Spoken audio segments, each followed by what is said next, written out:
satu dalam doa. Bapak, kami mengucap syukur Tuhan buat hari-hari ini. Sekalipun keadaan gak baik Tuhan, tapi kami percaya Engkau tetap baik. Kami tetap percaya rancangan-Mu Tuhan.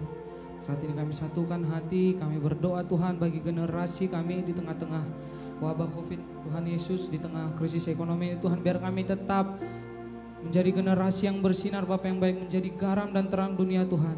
Berkati setiap sekolah yang dengan sistem online pun Tuhan, Kau berkati Bapak yang baik, sehingga ada pendidikan yang baik atas setiap generasi di negeri ini Tuhan. Pakai kami setiap anak-anak-Mu juga Tuhan Yesus, yang Tuhan panggil untuk menjadi alat-Mu Tuhan memenangkan generasi ini. Beri setiap kami kekuatan, beri api bagi setiap kami Tuhan, sehingga kami boleh rindu lebih lagi Tuhan melihat generasi ini dimenangkan Bapak yang baik.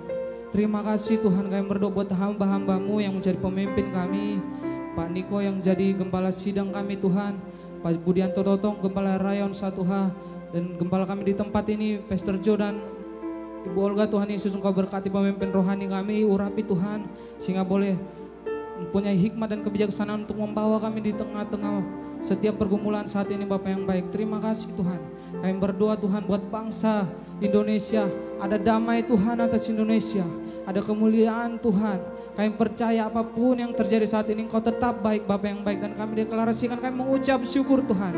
Terima kasih Tuhan, kami tetap percaya rancangan-Mu. Beri setiap kami kekuatan Tuhan untuk tetap berjalan Tuhan apapun masalahnya. Kami percaya Engkau tetap Allah yang berkuasa, Allah yang sanggup Tuhan untuk mengubahkan setiap kehidupan kami. Terlebih Tuhan, izinkan kami menangkap pesan Tuhan dari setiap hal yang terjadi Tuhan. Kami bersyafaat untuk setiap anak-anak-Mu, setiap hamba-hamba Tuhan, Tuhan Yesus. Boleh terus berdiri Tuhan, yang mulai lemah Tuhan kuatkan, yang mulai berbeban berat Tuhan, Tuhan pikul semuanya Bapak yang baik, di dalam nama Tuhan Yesus. Terima kasih Tuhan, kami berdoa buat tim medis Tuhan yang Tuhan pakai, baik itu dari tim medis Rumah Sakit TNI Polri Bapak yang baik, beri mereka kekuatan Tuhan, beri mereka sukacita Tuhan, pelihara juga setiap keluarga mereka Tuhan.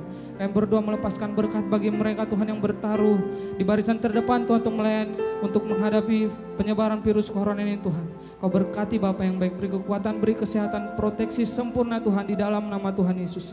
Terima kasih Tuhan, dan semuanya segenap ibadah ini Tuhan kami persembahkan hanya untuk hormat kemuliaan nama-Mu. Di dalam nama Yesus, haleluya.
Shalom semuanya. Setelah Tuhan Yesus bangkit, maka selama 40 hari Tuhan Yesus menampakkan diri kepada lebih dari 500 murid-muridnya. Setelah itu dengan disaksikan murid-muridnya, Tuhan Yesus naik ke sorga. Saya percaya kalau kita ada di sana waktu itu, pasti kita akan seperti murid-murid Tuhan Yesus. Mereka pada waktu itu heran. Tuhan Yesus lebih tinggi dari biasanya. Mereka melihat ke bawah, ternyata kaki Tuhan Yesus sudah tidak menyentuh tanah lagi. Perlahan, tapi pasti, Tuhan Yesus terangkat ke sorga. Makin lama makin kecil, sampai ada awan yang menutupi dan hilang dari pandangan mata. Mereka dengan terheran-heran memandang ke langit. Sementara itu ada 2 orang yang berpakaian putih di dekat mereka dan berkata kepada mereka, "Hai orang-orang Galilea, mengapa kamu berdiri melihat ke langit? Yesus ini yang terangkat ke sorga meninggalkan kamu, akan datang kembali dengan cara yang sama seperti kamu melihat dia naik ke sorga." Dari ayat ini saya percaya kalau yang melihat Tuhan Yesus naik ke sorga adalah murid Tuhan Yesus. maka yang akan melihat Tuhan Yesus turun dari sorga untuk mengangkat umatnya adalah murid Tuhan Yesus. Tuhan Yesus sekarang berada di sorga. Di dalam Yohanes 14 ayat 1 sampai dengan 3 tertulis bahwa Tuhan Yesus menyediakan tempat bagi kita. Sesuai dengan Ibrani 7 ayat 25, Tuhan Yesus menjadi pendoa syafaat bagi kita supaya kita selamat secara sempurna. Dan sesuai dengan Kisah Para Rasul 1 ayat 8, Tuhan Yesus mencurahkan Roh Kudus bagi kita. Sesuai dengan Yohanes 14 ayat 1 sampai dengan 3, Tuhan Yesus berkata bahwa Dia akan ke sorga untuk menyediakan tempat bagi kita. Setelah menyediakan tempat bagi kita, Tuhan Yesus akan datang kembali untuk membawa kita ke sorga. Dan kita akan bersama-sama dengan Tuhan Yesus selama-lamanya. Kita percaya bahwa kedatangan Tuhan Yesus yang kedua kali sudah sangat-sangat dekat. Tuhan Yesus berkata dalam Lukas 21 ayat 25 sampai dengan 28 bahwa salah satu tanda menjelang kedatangan Tuhan Yesus kembali adalah akan terjadi di mana orang akan mati ketakutan karena kecemasan berhubung dengan segala yang menimpa bumi ini. Mirip dengan apa yang nanti akan terjadi saat kedatangannya kembali. Bukankah kita saat ini melihat bahwa ciri-ciri serangan COVID-19 ini adalah membuat orang ketakutan, khawatir yang berlebihan, dan panik? Ternyata banyak orang-orang yang ketakutan pada hal-hal lain ketimbang kepada COVID-19 itu sendiri. Kalau keadaan berlarut-larut, maka akan banyak orang yang mati ketakutan karena kecemasan ketimbang mati karena COVID-19 itu sendiri. Tuhan Yesus berkata kepada kita, bangkitlah dan angkatlah mukamu, sebab penyelamatanmu sudah dekat. Kita harus bangkit, mengangkat muka kita, dan jadi pemenang. Sebab penyelamatan kita sudah dekat. Yang artinya kedatangan Tuhan Yesus yang kedua kali untuk mengangkat gerejanya sudah sangat-sangat dekat. Kita harus menjadi pemenang. Menang terhadap dosa, menang terhadap iblis, menang terhadap daya tarik dunia, menang terhadap kedagingan kita. Sebab hanya para pemenang yang masuk surga. Roma 8 ayat 37 berkata, tetapi dalam semuanya itu, aku lebih daripada orang-orang yang menang. Oleh Dia yang telah mengasihi aku. Kita akan mengingat tuntunan Tuhan selama ini yang membuat kita menjadi pemenang melawan pandemi COVID-19 dengan segala dampaknya. Tuntunan yang pertama, kita disuruh puasa selama 40 hari. Kemudian ditambah 51 hari lagi, yaitu sampai dengan tanggal 30 Mei 2020. Tuntunan yang kedua, kita harus melakukan seperti yang tertulis dalam 2 Tawarikh 7 ayat 14, yaitu kita harus merendahkan diri, berdoa, mencari wajah Tuhan, serta berbalik dari jalan-jalan yang jahat. Tuntunan yang ketiga, gereja harus membuat mezbah doa, pujian dan penyembahan dengan membayar harga, yaitu gereja harus bersatu. Gereja tidak boleh saling menjelekkan, gereja tidak boleh saling menyerang, gereja tidak boleh saling menghakimi, gereja tidak boleh saling menuduh. Dan tuntunan yang keempat, kita diminta untuk memperkatakan Mazmur 91 karena kita percaya. Dan tuntunan yang kelima, kita diminta untuk menghardik COVID-19 dan badai krisis ekonomi dengan berkata, diam, tenanglah di dalam nama Tuhan Yesus. Dan tuntunan yang keenam, kita berdoa agar nubuatan para nabi tentang COVID-19 digenapi. Dan tuntunan yang ketujuh, kita harus lebih banyak berdoa dan memuji dan menyembah Tuhan. Dan tuntunan yang kedelapan, kita harus memberi, kita harus menabur. Dan tuntunan yang kesembilan, kita mengikuti protokol kesehatan pemerintah terkait COVID-19, yaitu physical distancing, di rumah saja, memakai masker, mencuci tangan dengan benar, dan meningkatkan imunitas tubuh.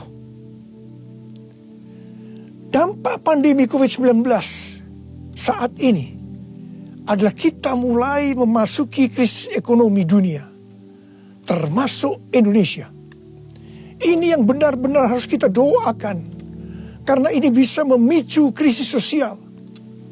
Tuhan sudah memberikan cara supaya kita menang terhadap dampak krisis ekonomi, yaitu dengan cara kita harus memberi, kita harus menabur. Saya ingatkan bahwa memberi dan menabur itu bukan hanya untuk orang yang kelebihan uang, tetapi juga untuk orang yang kekurangan uang, supaya berkat Tuhan turun ke atas kita.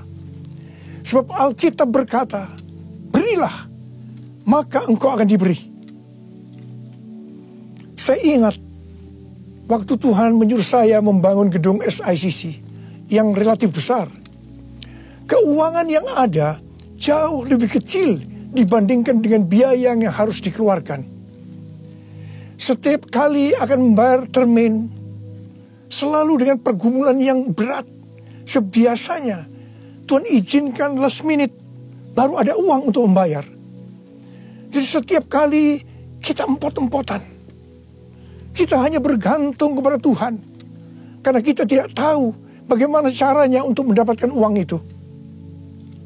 Pada suatu hari, di tengah-tengah keadaan kita yang seperti itu, Tuhan menyuruh saya untuk melakukan kebaktian kesembuhan ilahi. Tuhan memerintahkan kepada saya seperti ini. Kamu pergi ke kota-kota di mana aku akan tunjuk.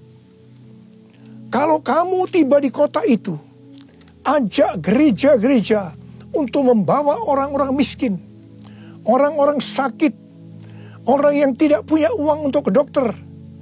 Pada saat itu belum ada BPJS. Dan orang yang tidak punya pengharapan. Sebab aku akan menyembuhkan mereka. Dan biayanya kamu yang harus mengusahakannya sendiri. Terus terang saya tidak bisa mengerti akan tuntunan ini. Karena di tengah-tengah kita memerlukan uang untuk membangun SICC. Sekarang kita harus mengusahakan uang untuk biaya kebaktian kesembuhan ilahi, di mana ini jumlahnya relatif besar.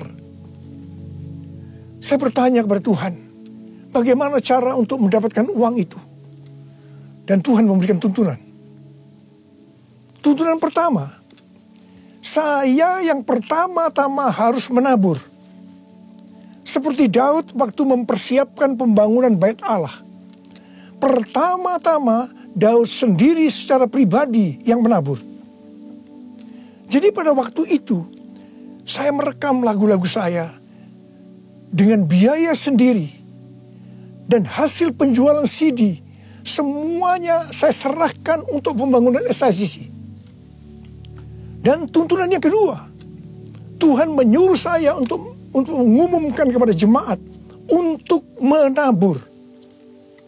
Tuhan berkata, siapa yang menabur untuk SICC, aku akan memberkati bukan hanya secara materi saja, tetapi juga kesembuhan, pemulihan, mujizat, dan lain-lain.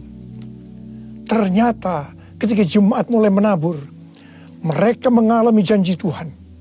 Mereka juga mulai bersaksi, dan makin banyak jemaat yang menabur.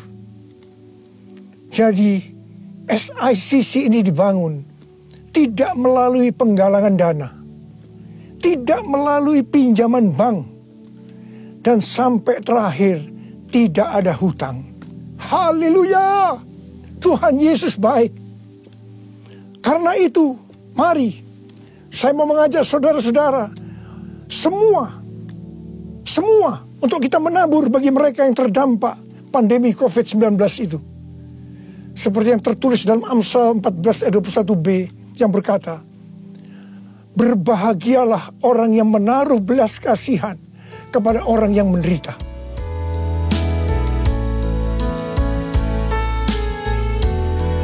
Nyanyi Hosana bagi Rajaku yang duduk di tahta. Aku muliakan dan ku agungkan, Kau layak disembah. Ku nyanyi Hosana bagi Rajaku yang duduk di tahta. Aku muliakan dan ku agungkan, Kau layak disembah. Kau layak disembah. Kau layak disembah.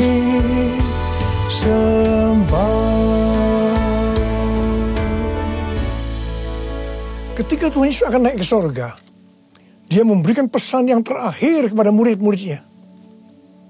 Ada berapa banyak murid Tuhan Yesus di tempat ini? Boleh angkat tangan. Berarti ini juga pesan buat kita semua. Katakan amin. Kisah Para Rasul 1 ayat 8 berkata, tetapi kamu akan menerima kuasa kalau Roh Kudus turun ke atas kamu. Dan kamu akan menjadi saksiku di Yerusalem dan di seluruh Yudea dan Samaria dan sampai ke ujung bumi. Untuk melakukan amanat agung Tuhan Yesus, maka kita harus menerima kuasa Roh Kudus. Jadi 10 hari setelah Tuhan Yesus berada di sorga, pada hari raya Pentakosta, Roh Kudus dicurahkan.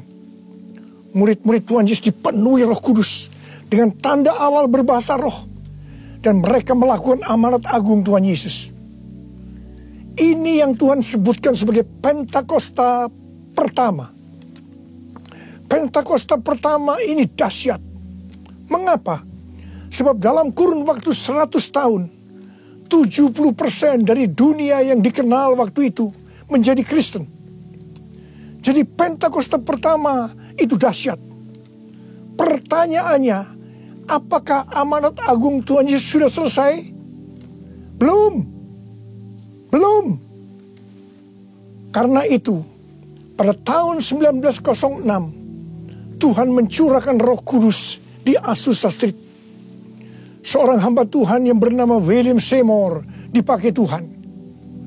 Ini yang Tuhan sebutkan sebagai Pentakosta yang kedua. Pentakosta kedua ini dahsyat. Mengapa? Sebab menurut Gordon Conwell Theological Seminary, bahwa 77,9% dari kekristenan yang ada saat ini dimulai dari awal tahun 1900. Berarti itu dimulai dari peristiwa di Azusa Street ini. Jadi Pentakosta kedua ini dahsyat. Pertanyaannya, apakah amanat agung Tuhan Yesus sudah selesai? Belum. Tahun 1909, William Seymour bernubuat bahwa kira-kira 100 tahun ke depan, itu berarti hari-hari ini, Roh Kudus akan dicurahkan lebih dahsyat dibanding di Azusa Street. Dikatakan bahwa gerakan ini tidak akan berhenti sampai Tuhan Yesus datang kembali. Jadi ini adalah pencurahan Roh Kudus yang terakhir sebelum Tuhan Yesus datang kembali. Tahun 2013, Tuhan memberikan nama peristiwa pencurahan Roh Kudus ini sebagai Pentakosta yang ketiga. Dengan adanya Pentakosta yang ketiga ini, amanat agung Tuhan Yesus akan selesai dan Tuhan Yesus akan datang kembali. Dalam acara Trumpet Call tanggal 15 April 2020 di Indonesia, Cindy Jacob dan Chuck Pierce bernubuat untuk Indonesia. Cindy Jacob bernubuat bahwa setelah COVID-19 selesai, Tuhan Yesus akan mencurahkan Roh Kudus secara besar-besaran atas Indonesia, yaitu Pentakosta yang ketiga. Kalau Pentakosta pertama terjadi di kamar loteng Yerusalem, Pentakosta kedua terjadi di Los Angeles, Azusa Street. maka Pentakosta ketiga terjadi di Indonesia. Haleluya! Akan terjadi lambatan Tuhan yang terbesar di Indonesia. Dan Tuhan Yesus berkata, siapkan dirimu untuk pencurahan Roh Kudus besar-besaran.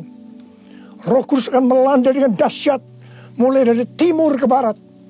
Bersiaplah untuk memasuki era Pentakosta ketiga.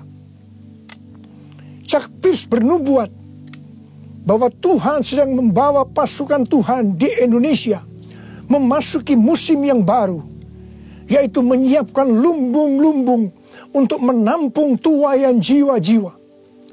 Tuhan sedang menyiapkan penuaian global. Penuaian terbesar akan terjadi di seluruh Indonesia.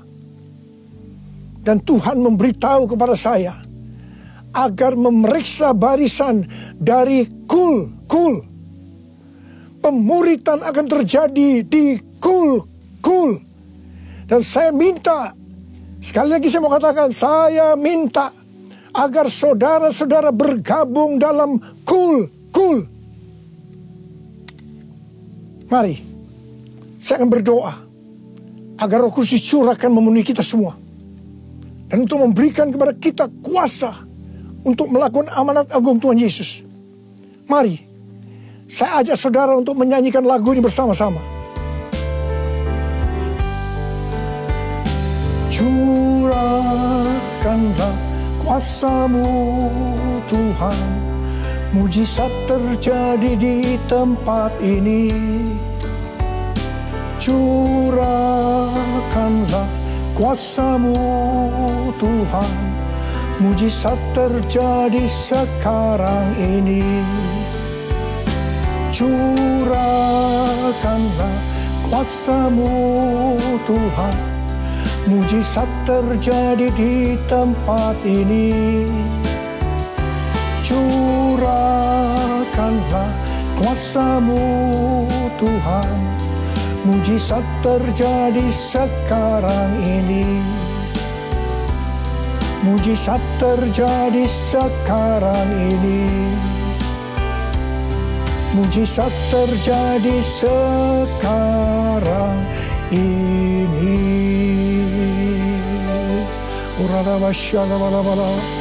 Berbahasa roh. Berbahasa roh saat ini. Berbahasa roh dengan kuat. Berbahasa roh. Berbahasa roh.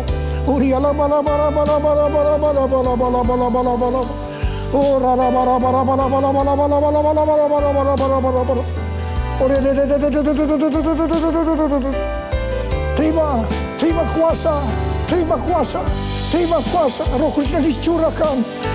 Api Pentakosta ketiga sedang turun saat ini. Terima kuasa untuk menjadi saksi Yesus, untuk melakukan amanat agung Tuhan Yesus. Terima.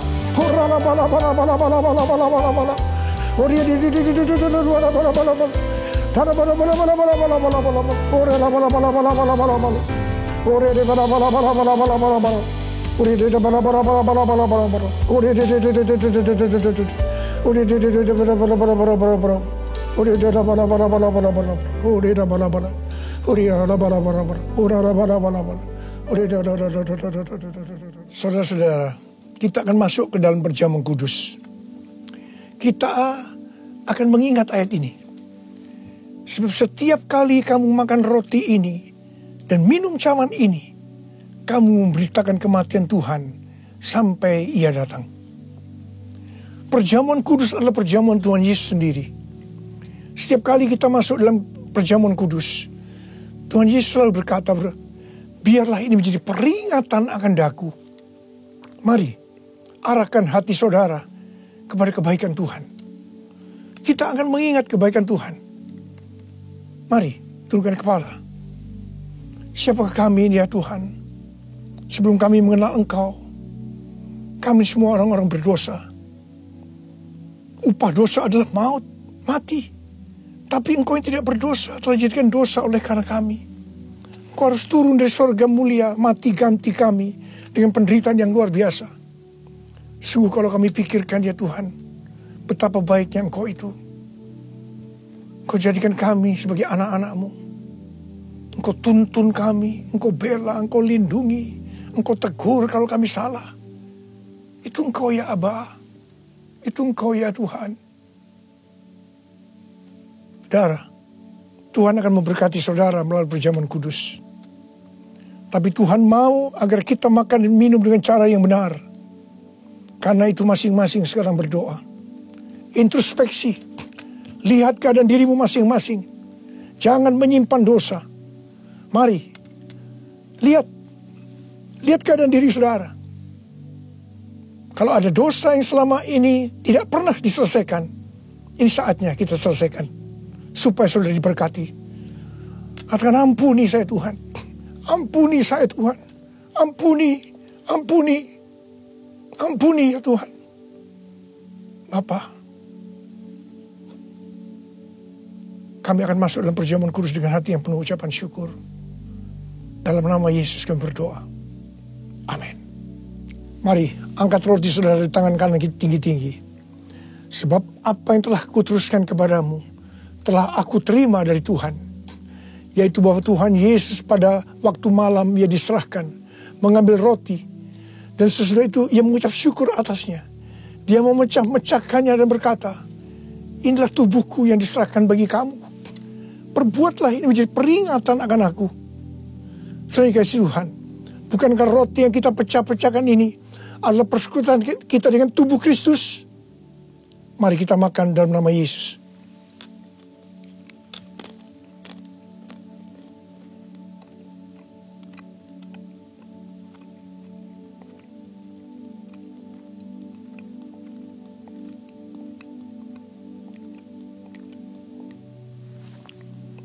Mari, angkat cawan di tangan kanan saudara tinggi-tinggi.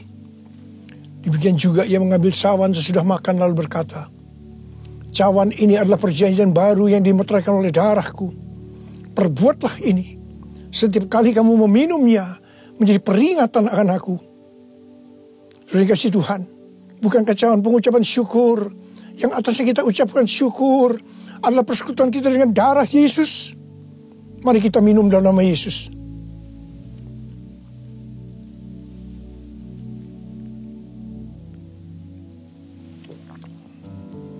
Oh Tuhan, terima kasih.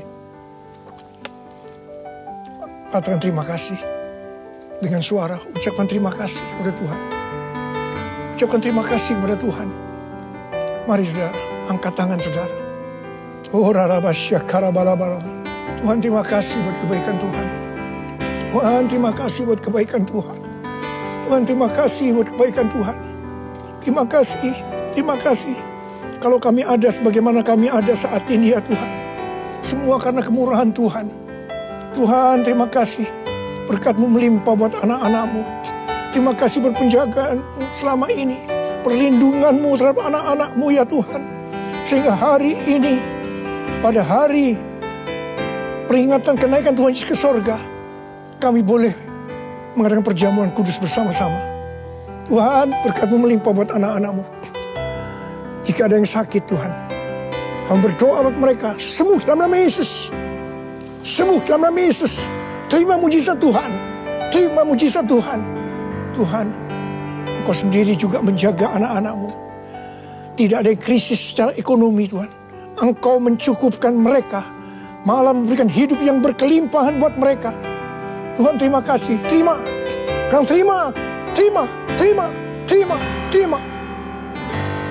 Terima kasih ya Tuhan. Terima kasih. Terima kasih. Terima kasih Yesusku. Terima kasih Yesusku. Puji syukur hanya bagi Tuhanku. Terima kasih Yesusku. Terima kasih Yesusku.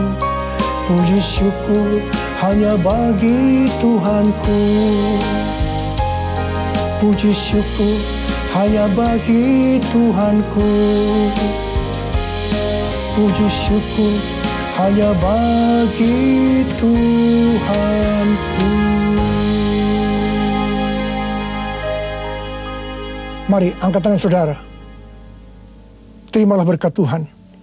kasih karunia yang berlimpah-limpah daripada Allah Bapa dalam anak yang tunggal Yesus Kristus, persekutuan yang manis dengan Roh Kudus menyertai saudara sekalian mulai hari ini sampai Tuhan Yesus datang menjemput kita di awan-awan, dan bahkan sampai selama-lamanya.